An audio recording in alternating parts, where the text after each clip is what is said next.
Magandang araw sa inyong lahat. Narito nga po pala kami sa isang bahay ng isang ginang na may lubos na karanasan sa pagtatrabaho ng ibang bansa. Narito po kami upang magtanong at kumarap ng mga impormasyon kung ano ang mga naging karanasan niya sa ibang bansa. Ano nga po pala ang pangalan natin? Ako po si Rowena Sarmiento Guzman, taga Arjoco Street, Poblacion Pagtara. Almost 27 years nang nakatira dito. Pero tubong Bulacan, or sa Garay Bulacan. Okay, maraming salamat po. Ilang taon na po kayo?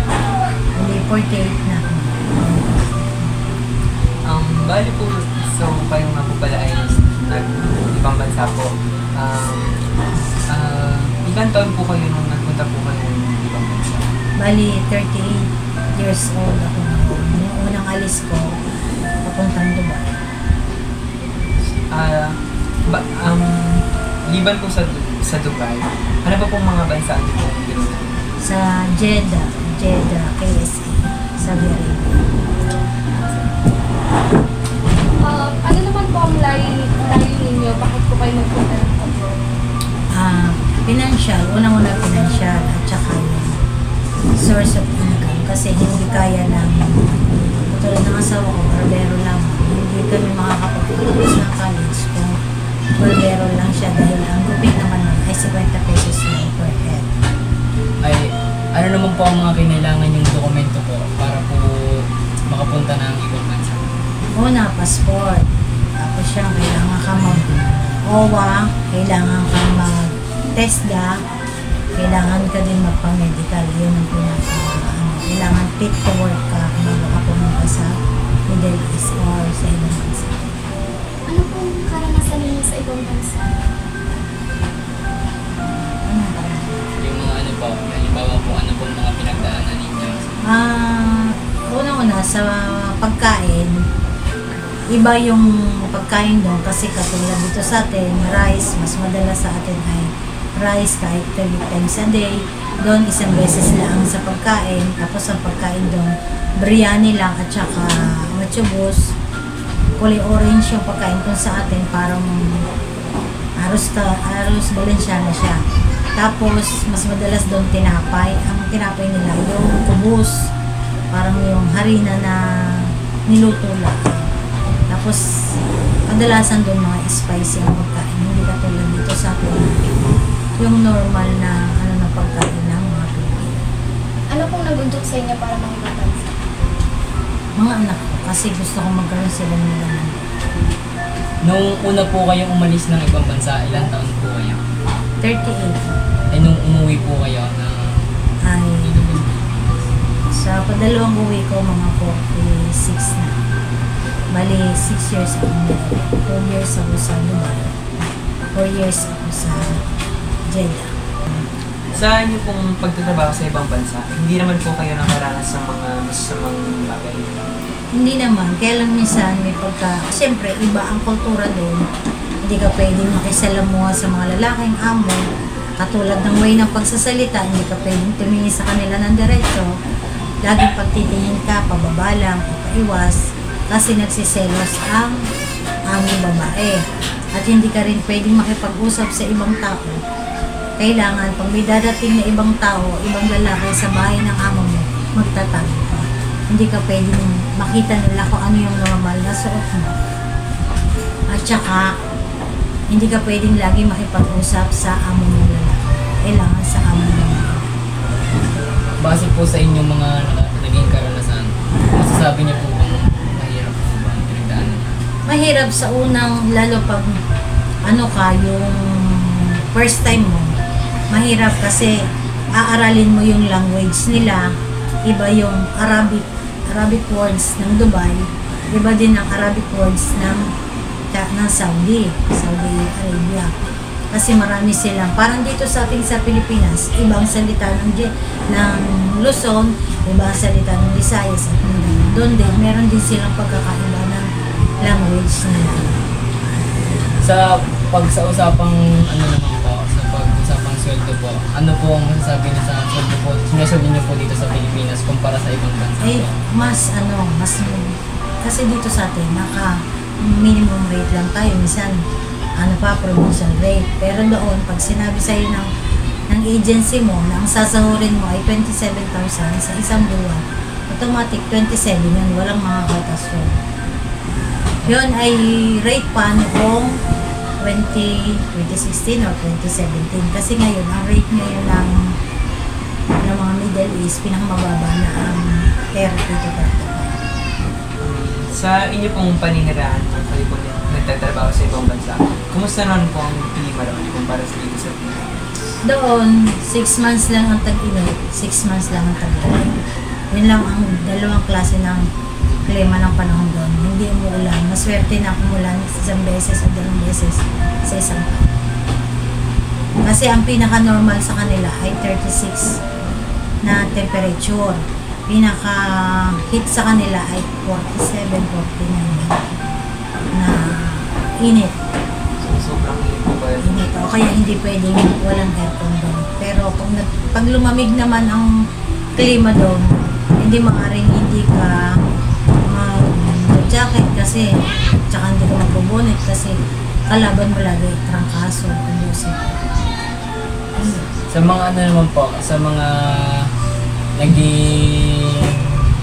ano po yung mga naipundar ninyo simula po nung ibang bansa po kayo? Dati kami, ang bahay namin, isang kwarto lang.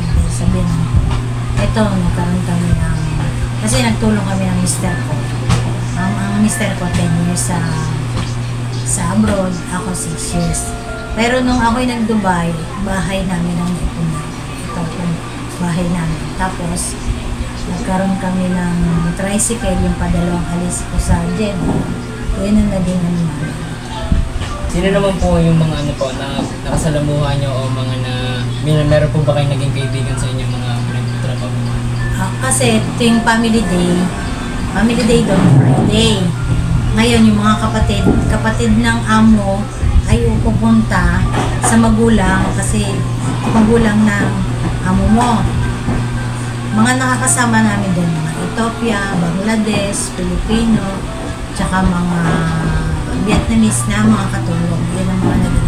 Kahit sa minsan hindi kami magkaintindihan kasi may Vietnamese na hindi marunong mag-Arabic, hindi marunong mag-English. Kumaga, sign language lang ang namin. Pero meron din namang Ethiopia na hindi marunong sa mga gawaing sa mga gawaing bahay. Ituturo mo lang din kung paano Tapos, meron din namang ibang lahi na tulad ng India, hindi sila familiar sa Arabic. English naman. Sa usapang pamilya naman po, paano po na-handle o nakayanan na mawalay sa inyong pamilya sa mahabang panahon? Sa una, syempre, lagi kang focus ka sa iyong goal na magkaroon ng magandang kinabukasan ng mga anak mo. Yun lang ang lagi mong iisipin. Ang kailangan lagi, marami kang bakong pasensya, pangarap, at lagi mong iisipin, kaya ka nag-abroad para sa pamilya, hindi para sa sarili. Yan ang Sa mga nagdaang taon po, ito, naisipan niyo po bang ng ibang bansa ulit? Sa sitwasyon naman ng buhay namin ngayon, stable naman na may sarili kaming barbershop, may trabaho na yung anak ko yung pinag-aaral ng panganay. Kaya sabi ko, magpo-focus na lang ako sa bahay kasi nga, hindi na rin naman ko, may edad na rin naman ako. Kaya yung dalawang anak ko na lang, ang inaano ko sa pag-aaral. Base po sa mga naging mabuting bunga po ninyo ng ibang bansa, yung mga iba, mga nagpundar nyo po, mga naging achievement nyo po.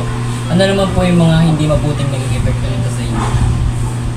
Yung minsan sa mga anak, katulad ng sa bunso ko, hindi ko siya natutukan sa pag-aaral. Hindi siya katulad ng kadalawa ko na bago ko is natutukan ko siya sa pag-aaral.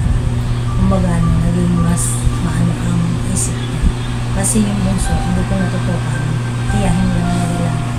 Kumbaga, yung knowledge niya sa pag-aaral, hindi kagaya na natututukan ng isang mga.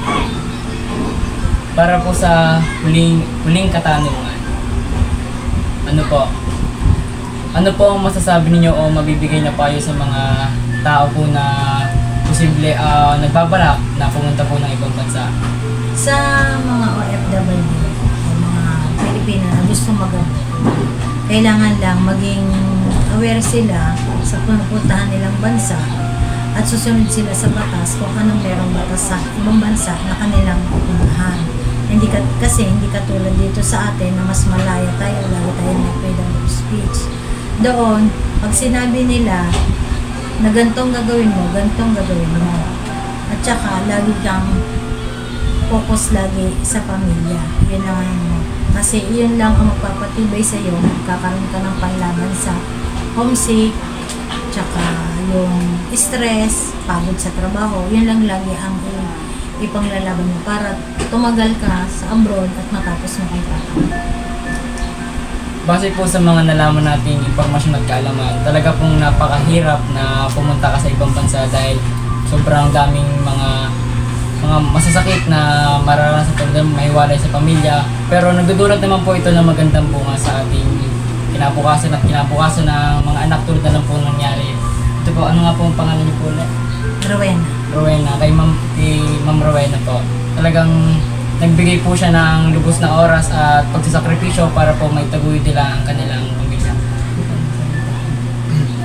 Si Ma'am Rowena po ay isang magandang inspirasyon ng isang Pilipino na talagang nagkayod upang mayangat ang kanyang mga mahal sa buhay, at ngayon ay nakikita natin sa kanilang paninirahan ngayon ay mas stable na kanilang pamumuhay.